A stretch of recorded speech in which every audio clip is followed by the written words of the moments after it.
Goa was a hippie destination until the 70s. 1974 we came up with the first hotel. And I think it has some very cheap customers or guests coming into Goa. I think we changed that. We gave Goa the first five-star hotel, the first swimming pool, the first resort, and whatever the first in Goa. So I think we changed the whole history of Goa. So I think that was the most important move that our people made. Our IHCL, whoever our founders or our people at that time made, and I think that is the thing that we have added a big boon to the tourism of Goa. Having said that, we still continue. I am on the board of GCCI on the tourism vertical. I am on the board of CII on the tourism vertical. TTAG, I am again on the managing committee, and I think we do a lot of work even during the COVID time when everything was shut down. I think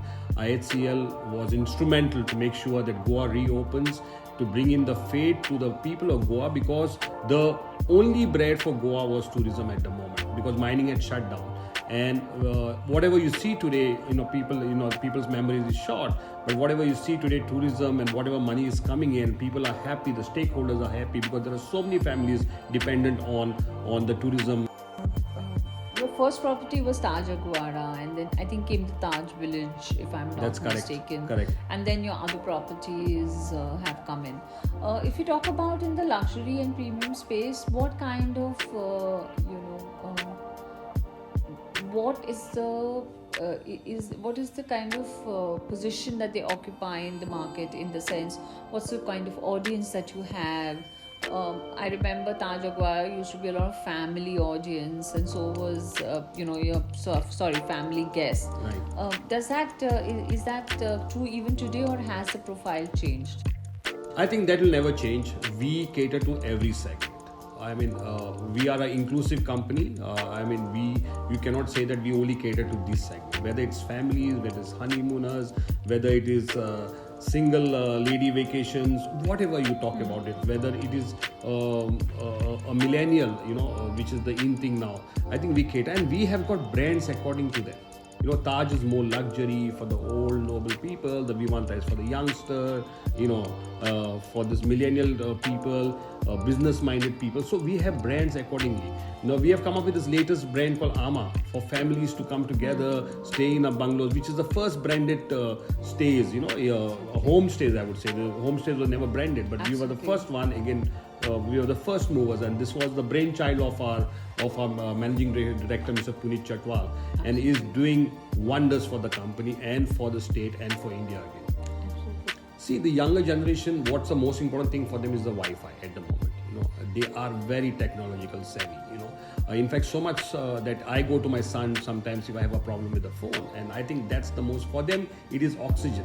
If the Wi-Fi is not there, is as good as the oxygen is not there. They feel so. There are so many things that we work around it. And when it comes to a segment for a child, right from the infant to a toddler, to a child as in a child, to a teenager. So different segments. What does a teenager like? Suppose a teenager like to read books or to venture out, and he wants to be on Wi-Fi. But a toddler, we make sure that there are all the toddler games for them. If it's an infant, we may have an infant menu like what the mother needs. Basically like a soft food.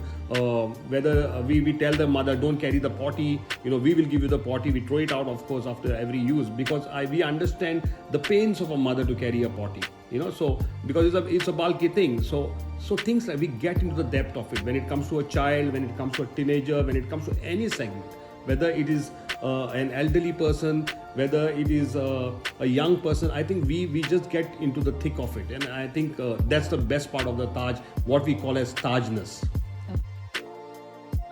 How has F&B changed post-COVID in some sense? So F&B has not changed. F&B is F&B. It's like your food in your house, correct? And you always remember your mother's food and how the whole thing is. You always want to go back to your root. So F&B is the main thing which people have never probably understood. That is the crux of running a hotel. When I won the best hotel of the world in 2016 by TripAdvisor, I did 42 interviews, and everybody asked me, what's your success? I said food. And they said, oh, everybody says people and service, and you're saying food. I said, yeah, it's the most important thing in the hotel. If you get your food right, I can probably sleep on a bed which is not, I'm not saying comfortable, but on a normal bed, but I want my food to be good and to be healthy and to be home cooked. So I really do not want to have a heavenly. Of course, that comes with as extra bonus, heavenly beds and things like. You can have a normal bed, but your food has to be good. And I think food can make or break a hotel. And I truly believe in it, and people have to understand this. Today, Goa is also rocking because the F&B is rocking in Goa. Asagaon is rocking, restaurants are calm, and we are not far behind. We are even ahead of all these restaurants, and that's why you see our F&B story is changing. We have just launched a brand called Loya, which is going to be an Indian brand only for Indian restaurants. So when people come from all over the world and they say, where do you get good Indian food? It's at Loya, and that's what is important.